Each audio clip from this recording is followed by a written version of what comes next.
आप सभी उपस्थित प्राणाधार सुंदर साथ जी, संत मुरलीदास जी महाराज की श्रद्धांजलि सभा में पधारे हुए और मंचासीन प्रातः स्मरणीय हमारे सबके प्राणवल्लभ परमहंस सद्गुरु श्री रामचंद्र दास जी महाराज जो मंच पे साक्षात विराजमान है। साथ में राज्जी महाराज का वांगमय स्वरूप, ये कुलजम स्वरूप वाणी तारतम सागर, जिनका कि अभी आपने चौपाई के माध्यम से आप श्रवण कर रहे थे, उन्हीं राज्जी महाराज की ऐसे वांगमय स्वरूप के बाईं ओर विराजमान हमारे आश्रम की शान हमारे भाई श्री जी, उनके बाईं ओर विराजमान हमारे आश्रम के संत पुजारी श्री कृष्णदास जी महाराज, और उन्हीं के बाईं ओर विराजमान जो संगीत के माध्यम से हम समस्त सुंदर साथ को खूब आनंदित करते हैं, ऐसे भाई रमेश जी, मैं अब उन्हें भाईले का नहीं कहूँगा, वो अब शेरपुर के ही हो चुके हैं। ऐसे भाई रमेश जी और उनके ही बगल में बैठे हुए बहुत ही प्यारे राजकिशोर भाई, प्रेम भाई, घनश्याम जी जो गुड़गांव से विगत कुछ दिन से हमारे साथ हैं, जिनका सानिध्य हमें प्राप्त हो रहा है, उनकी अर्धांगिनी ममता बहन और आप समस्त सुंदर साथी। राज्य की लीला है, यदि साउंड बज रहा होता तो शायद आप इतना शांत होकर के ये सब ना श्रवण करते। ये समाधि में कुछ जो सुंदर साथ हैं उनको कह दीजिए बंद कर। हमें सुंदर साथ जी के चरणों में कोटान कोट प्रणाम करते हुए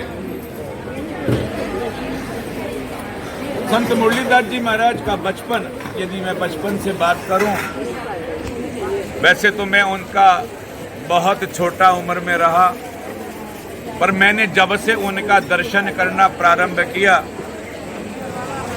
और जब माता पिता से उनके बारे में श्रवण करता था, तो ऐसे संत मुरलीदास जी महाराज जो 5 वर्ष की अवस्था में ही सदगुरु के चरणों में उनके माता पिता के द्वारा अर्पित कर दिए गए हों, ऐसे वो मुरलीदास जी महाराज बचपन भी सदगुरु के चरणों में बीत गया, जवानी भी सदगुरु के सानिध्य में ही गई, और जब कभी उनके मुखारविंद से श्रवण करने को मिलता था, 1964 में परमहंस सद्गुरु रामरतन दास जी महाराज ने ये पंच भौतिक शरीर में हमें दिखाई देना बंद कर दिया। आज वो सच्चिदानंद स्वरूप के अंदर साक्षात समाधि में बैठ कर के लीलाएं कर रहे हैं, पर वो बताया करते कि जब सद्गुरु अंतर ध्यान हो गए तो मेरी स्थिति ऐसी थी कि मैं एक तरह से पागल जैसा हो गया, मुझसे ये विरह बर्दाश्त नहीं होता था, समाधि कच्ची थी। आप समस्त सुंदर साथ जानते हैं कि संतों को समाधि जमीन को खोद करके एक विधि विधान के साथ उनको दिया जाता है। ऐसी उस समाधि पर मैं आता, अगरबत्ती लगाता और सिर्फ वही पूजा होती थी सर्वप्रथम समाधि में। कालांतर में धीरे धीरे फिर कुछ और लीला हुई। परमहंस सद्गुरु महाराज ने खुद से आदेश दिया कि हमें शायद आपने मान लिया है कि हम ये शरीर छोड़ करके हमारा देहांत हो कि हम कहीं चले गए, पर आप तो समस्त शक्तियों के साथ यहीं पर विराजमान हैं। तो जिस आसन पे बिठाया गया था, जिस पटड़ी पर बिठाया गया था, वहां पर पानी आ गया, वस्त्र गंदे हो गए, जो नमक डाला गया था समाधि में वो भी सब दूर हट गया। शरीर अपने उस पंच तत्व में मिल जाए, इस भाव से समाधि में नमक डाला गया था, पर वो नमक भी दूर हट गया, क्योंकि वो तो कुछ नूर ही स्वरूप है। वो नमक भी उसमें क्या करता। बोलो श्री प्राणनाथ प्यारे की, सदगुरु महाराज की। ऐसे परमहंस जी के वो बहुत लाडले प्यारे, और जब मुरलीदास जी ये प्रसंग सुनाया करते तो खुद तो रोते ही सामने सुनने वाले को भी रुला दिया करते। सदगुरु के प्रति भाव और सदगुरु की के प्रति निष्ठा यदि जीवन में देखनी हो तो संत मुरलीदास जी का जीवन इसका स्पष्ट रूप से प्रमाणित है कि सदगुरु के प्रति भाव, सदगुरु के प्रति निष्ठा कैसे होनी चाहिए। बहुत ज्यादा पढ़े लिखे ना होने के बावजूद भी खाली बैठे भेजना एक बार, स्कूली शिक्षा बहुत ज्यादा नहीं रही, लेकिन जैसा कि आप परमहंस सदगुरु रामचंद्र जी महाराज की पीतक में भी और मैंने जो और संतों के माध्यम से सुना अपने सदगुरु की लीला को, कि पढ़ना लिखना है नहीं है सत्संग का खेल, और 4 वेद हृदय में बसे जो हो जा उस पिया से मेल। तो ऐसे ही परमहंसों के शिष्य मुरलीदास जी महाराज, बेशक शिक्षा दीक्षा बहुत ज्यादा नहीं हुई, लेकिन संतों के चरणों का जब आसरा लिया तो फिर सदगुरु ने कृपा भी पूरी कर दी। बचपन में सभी छोटे करके थे तो उनका नाम मुरलीदास नहीं था, सब उनको प्यार से मुन्ना कहते थे, मुन्ना। पर धीरे धीरे अपनी करनी और सदगुरु के प्रति समर्पण के भाव से वो क्या बने, मुरलीदास। कभी कभार ही मैंने उनके चेहरे पे कभी क्रोध देखा हो, पर जैसा नाम था वैसा ही वाणी भी बोलते थे, वैसी भाषा का भी उपयोग करते थे। बहुत ज्यादा कटुता स्वभाव में कभी थी ही नहीं। और जो सदगुरु के प्रति उनका जो दूसरा पक्ष अगर देखें तो अपने सदगुरु के तपोभूमि धाम का जो एक इतना बड़ा महती कार्य उनके द्वारा संपन्न हुआ,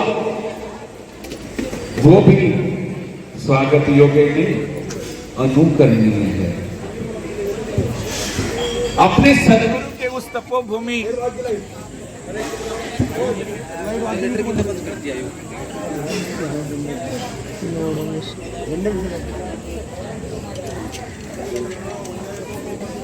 नाथ प्यारे की, सदगुरु महाराज की।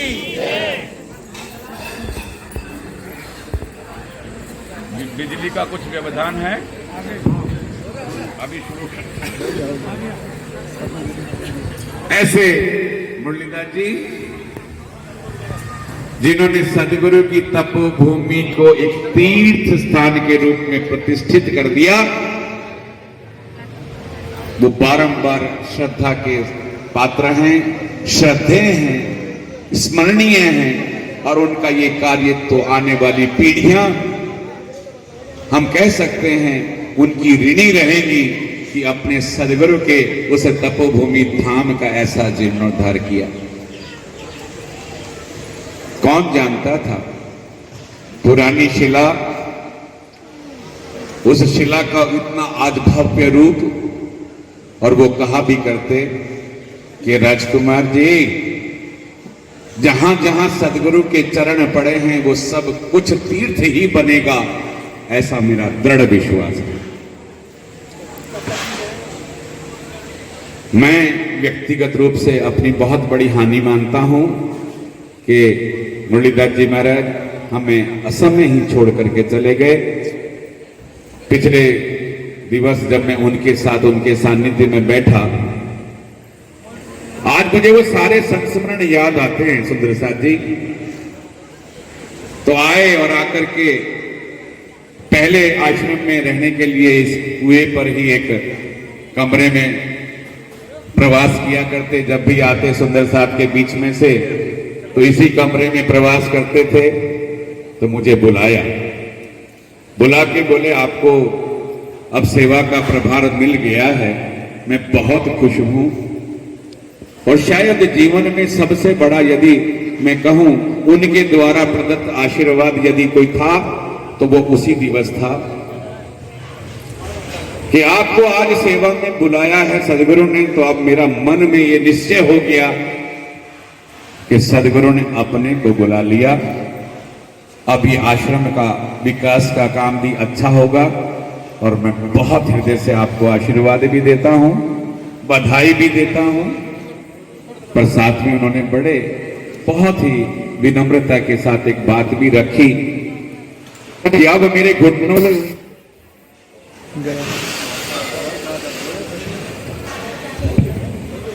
मेरे घुटनों से प्रॉब्लम है और मुझे फ्रेश होने के लिए मैं कहीं जाऊं तो दूर पड़ता है। तो मेरे लिए भी एक वॉशरूम की व्यवस्था हो जाए।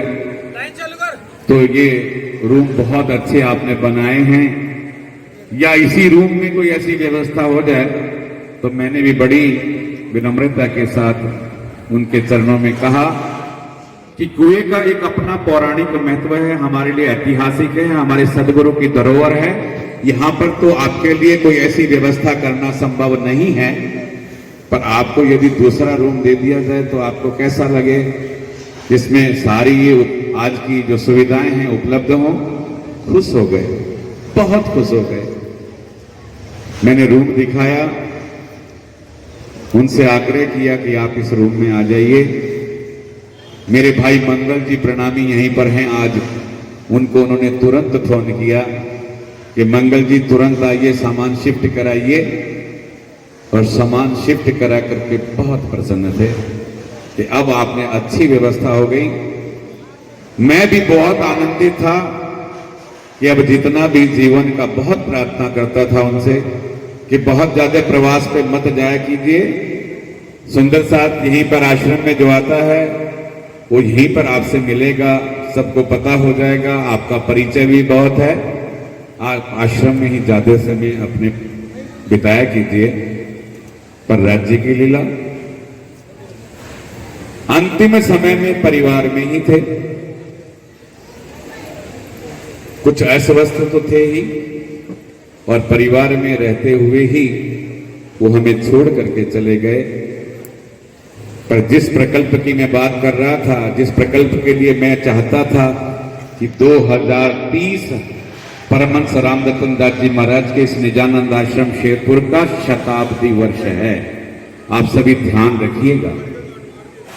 2030 2030 आश्रम के 100 वर्ष, और 100 वर्ष से पूर्व मैं उनसे निवेदन करता था कि एक भव्य रसोई का निर्माण का काम हो, जिसमें सुंदर साथ जितने आज आप इस संख्या में हैं सबको अंदर ही बिठा करके हम भोजन प्रसाद करा सके। अभी आपको बरामदे में बिठा करके हमें भोजन कराना पड़ता है, ये उचित नहीं लगता था। दिल खोल करके आशीर्वाद दिया। और उस प्रकल्प के लिए जब नाम की भी बात आई तो गुरु माता चावली बाई रसोई, गुरु माता चावली बाई की रसोई प्रकल्प नाम दे करके मेरा खूब खूब उत्साहवर्धन भी किया। बोलो श्री प्राणनाथ प्यारे की, सदगुरु महाराज की। बीच में अभी व्यवधान कुछ रहा, फिर से पेंडेमिक फैल गया, महामारी का दौर शुरू हुआ, तो काम अभी प्रारंभ नहीं हो पाया। भूमि पूजन शिला पूजन हो चुका है, अति शीघ्र ही उस कार्यक्रम को आगे बढ़ाएंगे। फिर भव्यता के साथ में समाधि और तारतम भवन के पीछे से 20 फुट का एक पूरा परिक्रमा मार्ग आपके लिए तैयार करेंगे और उसके बाद 2026 में सदगुरु के जयकारे उद्घोष के साथ आप समस्त सुंदर साथ के हृदयस्थ जो बैठे हुए राज्य महाराज हैं वो सभी यहां पर आप उपस्थित होंगे और फिर भव्य मंदिर के निर्माण के साथ 2030 में स्वर्ण कलश, स्वर्ण गादी और स्वर्ण सिंहासन के साथ जब राज्य की पधरामनी होगी, सदगुरु सुंदर गादी पर विराजमान होंगे, तो उस समय भी ये मुरलीधर जी महाराज कहीं बैठ करके मुस्कुरा रहे होंगे धाम में और खूब खूब आशीर्वाद दे रहे होंगे हम सबको। तो आप सभी सुंदर साथ जी जो यहाँ पर पधारे, बहुत बहुत हृदय से धन्यवाद। अभी रमेश भाई और हमारे सचिन भाई जयपुर से स्पेशली पधारे हैं, एक भजन के द्वारा वो भाव प्रस्तुत करेंगे, वो सब भी रहेगा।